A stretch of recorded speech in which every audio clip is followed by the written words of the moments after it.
Why do humans need to keep eating salt while animals don't? Who says animals don't use it? Giraffes often lick steel pipes to get salt and minerals, and sometimes they even lick people. In fact, all animals need to consume salt. It's just that humans add salt for themselves, while animals need humans to add salt for them. Anyone who's raised cattle knows that you need to put a salt lick in the cowshed for them to lick and get salt. If cows can't get salt for a long time, they'll become listless. So the salt lick in the cowshed is like the coffee machine in our office break room for us cattle and horses. The difference is when cows and horses are tired, the salt is free, but when we're tired, we might have to pay for our own coffee.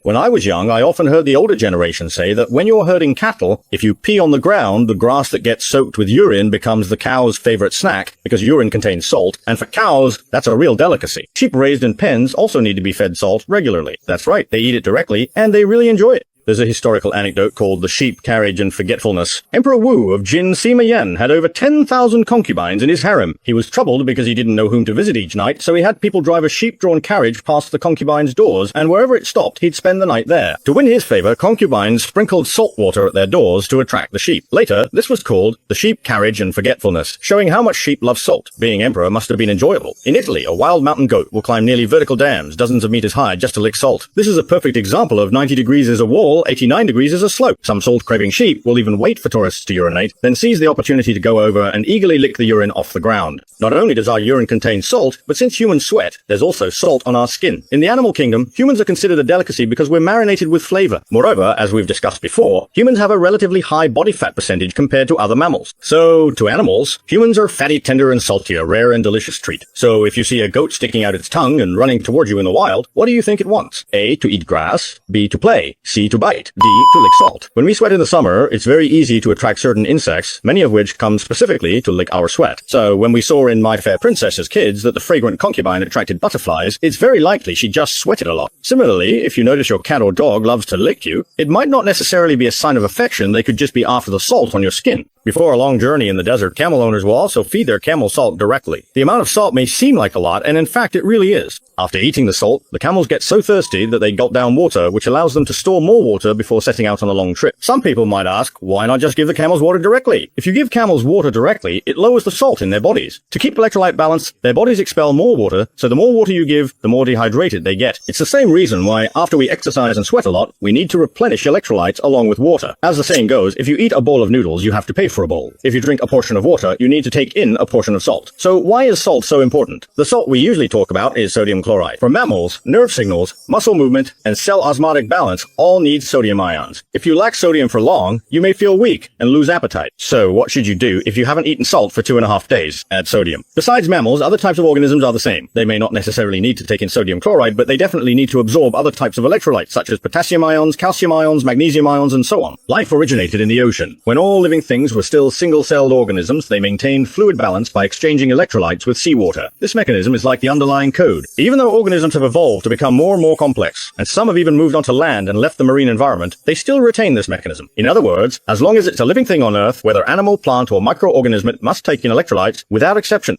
So if one day we discover a life form that can maintain its basic life functions without needing electrolytes, then it might not be a native of Earth, it could be an extraterrestrial visitor. Because its underlying code would be different from ours.